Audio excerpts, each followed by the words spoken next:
Alright guys, today I'm going to show you what I feed my Tegu and exactly how I make his main diet. So here we go.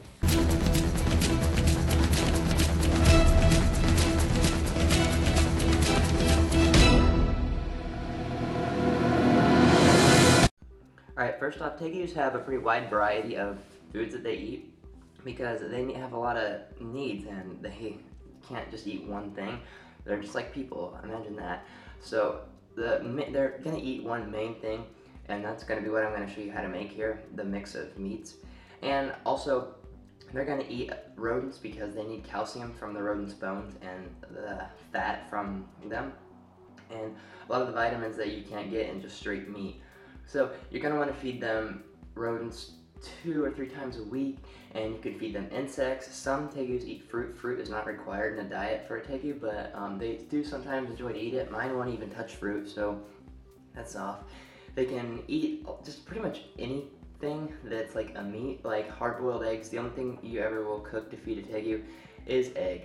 You have to cook egg. Don't try to feed it a raw egg because it'll make it sick with salmonella that's in eggs, and so that'd be bad. But anything else has to be raw or they can't digest it. Alright, so there's 4 main things in the mix of meats that I give my Tegu most of the days of the week.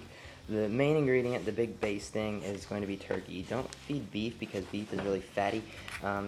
Turkey is really lean. It's 99% fat-free, so they don't need mammal fat. That's just kind of hard to digest for them, and they get enough of that from their rodents. So the main thing is going to be turkey. You just go out and buy a big thing of turkey. The next thing I always add is salmon, and you can just buy that probably right next to that. And beef liver, you can also get that probably about the same place.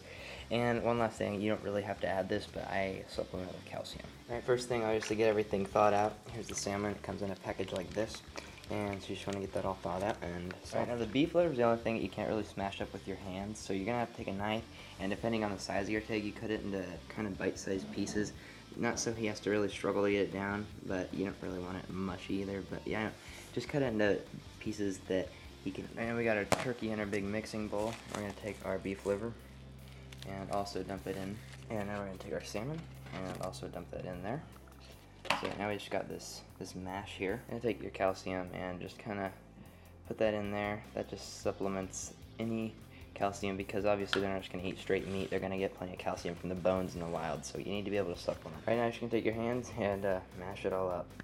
Alright, now we got all that mixed up there, and just a warning, your hands are going to smell like this after you get done doing that, so just be prepared.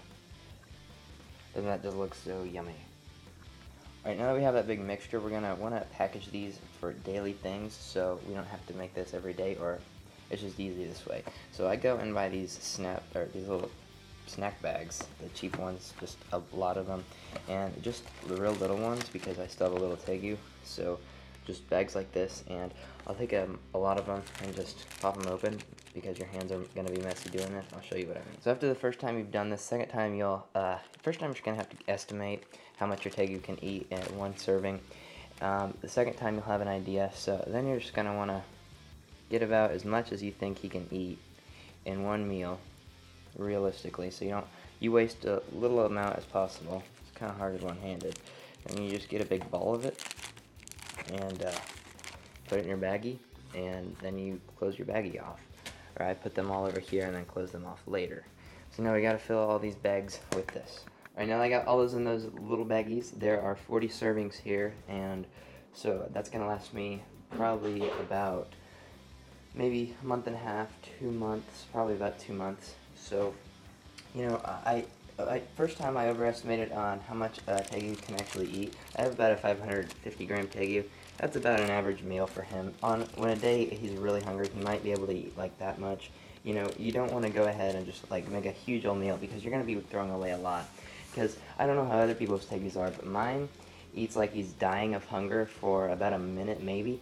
He'll eat just a little bit, but he'll eat it super fast, and then before very long he'll be wiping off his face and trying to find a place to fall asleep. And so Don't overestimate too much. You'll figure out about how much he can eat each time.